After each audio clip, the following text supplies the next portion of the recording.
Dulu zaman Rasulullah Shallallahu Alaihi Wasallam ada yang namanya Dzul Khuwaisirah.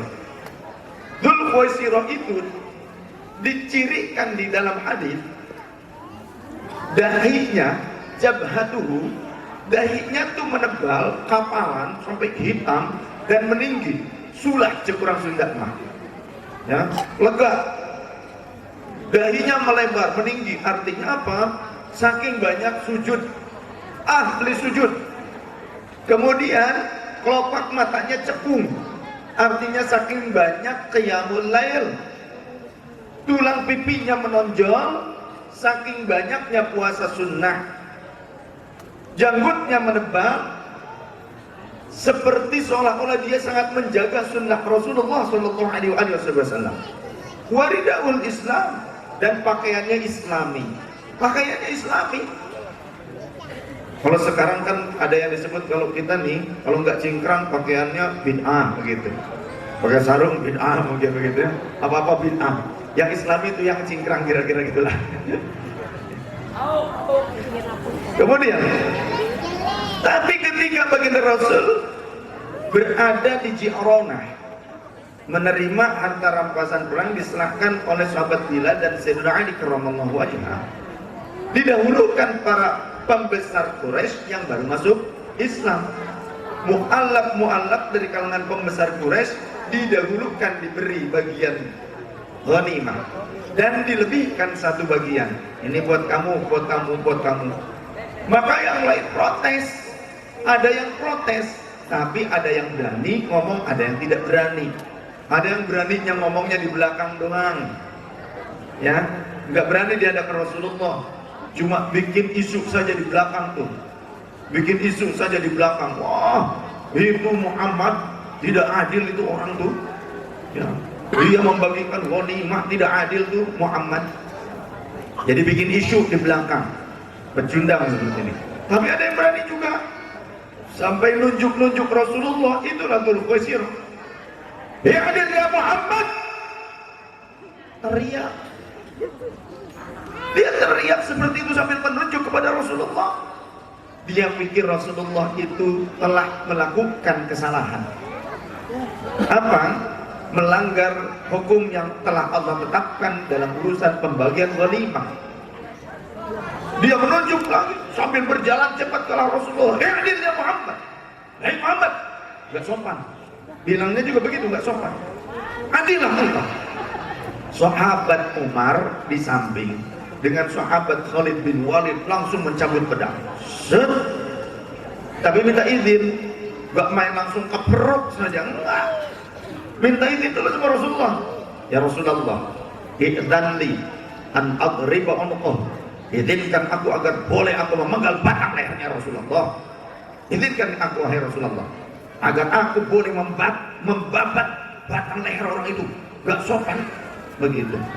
Untung yang ditanya Rasulullah ya sabar, bijaksana. Coba kalau yang ditanya saya, oh sopek lah aja gitu.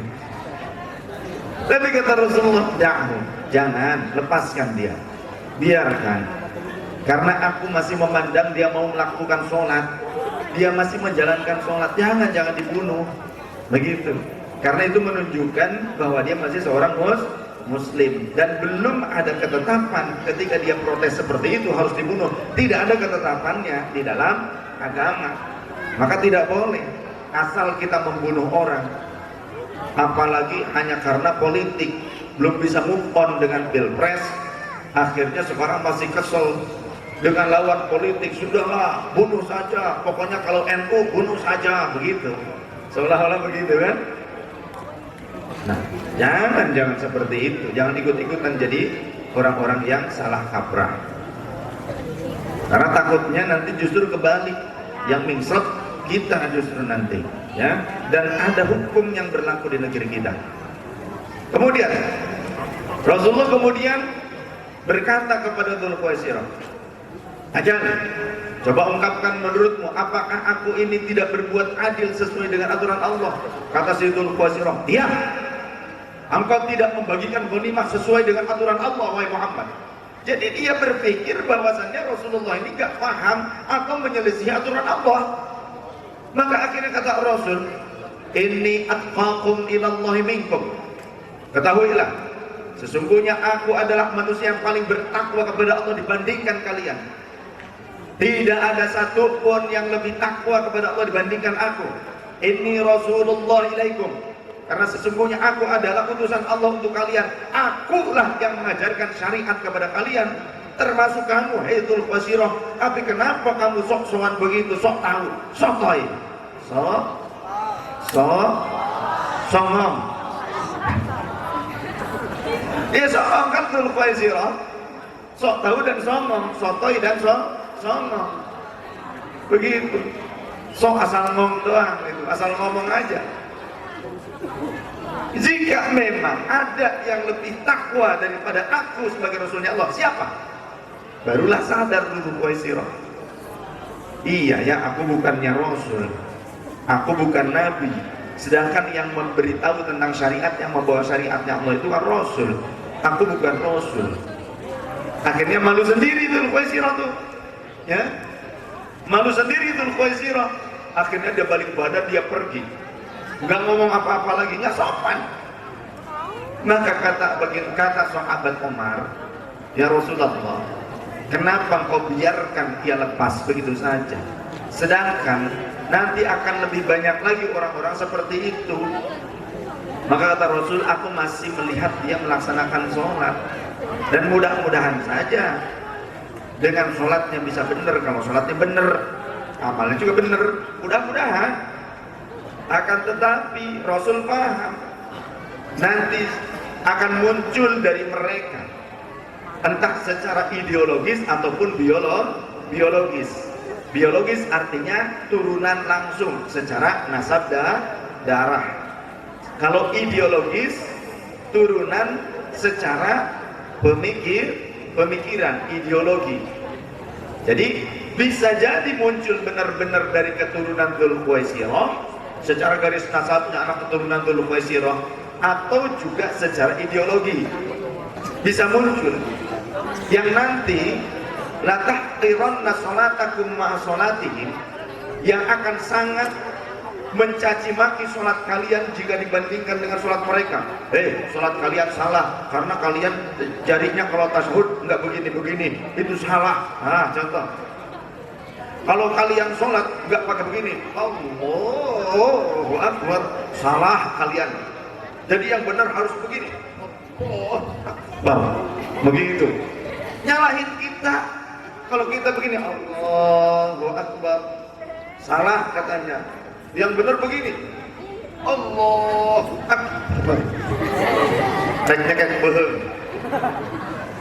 Menurut mereka benar begitu. Allahu Akbar, masa begitu? Ya. Wasiyamakum asyami, puasa kalian akan disalah-salahkan, akan dihina oleh puasa mereka, dibanding-bandingkan dengan puasa mereka. Katanya puasa kalian itu puasa bid'ah. Kenapa? Ini para kiai suka ngijazahin riyadhah puasa tidak makan yang bernyawa. Ayam lagi matukin gabah, kata kiai jangan dimakan. Ada kambing lagi diangon, jangan dimakan, kata kiai. Ini puasanya memang seperti itu, tidak boleh memakan yang bernyawa. Sapi lagi nyusui, jangan dimakan, begitu. Ya iyalah, pada baik. Sarwa aja kuringnya gitu. Maksudnya bukan begitu. Tarku kulli dzi ruhin, meninggalkan makanan minuman yang tidak mengandung unsur hewani. Daging, telur, ayam, kemudian juga susu, madu, tai, bulu. Nah, jangan. Walaupun bentuknya sudah berbeda, roti, mie, kan ada campurannya, margarin, mecin dibuat dengan enzim hewani, madu, kemudian juga pokoknya yang mengandung itulah. Tapi kalau garam, gula boleh, kemudian rempah-rempah yang asli boleh. Nah, ada puasa seperti itu. Jadi makanan apa dong? Sayuran, buah-buahan, vegetarian makanannya. Kata mereka, kita tuh salah kalau puasa vegetarian. Padahal puasanya dari subuh sampai maghrib sama saja. Cuma dari maghrib sampai subuh tidak memakan yang berunsur hewani. Kan biasanya kalau ijazah dari Abuya contoh ya, dari Abuya ijazah seperti itu, puasa. Menurut mereka kita salah. Padahal tidak ada yang salah menurut fikih. Yang penting dari subuh sampai maghrib puasa. Betul tidak? Kalaupun jam 10 baru makan, baru ketemu dengan makanan, tidak apa-apa. Yang terpenting jangan sampai 2 hari 1 malam. Jangan sampai 2 hari 1 malam. Wisol itu. Jadi kalau jam 11 malam kita nih sedang puasa nih, contoh sedang puasa di perjalanan, nggak bawa bekal, minum makan nggak bawa. Jam 12 malam baru kita dapat makan atau minum untuk membatalkan puasa kita. Sah tidak puasanya? Sah. Haram tidak? Tidak. Cuma ta'jilul iftar, menyegerakan berbuka pada saat masuknya waktu maghrib, itu sunnah. Menyegerakan sebutnya ta'jil. Ta'jilul iftar, menyegerakan berbuka pada saat masuknya waktu maghrib, itu hukumnya sunnah. Jadi kalaupun buka puasanya malam hari, nggak apa-apa sebetulnya. Baru kita berbuka, sah puasanya.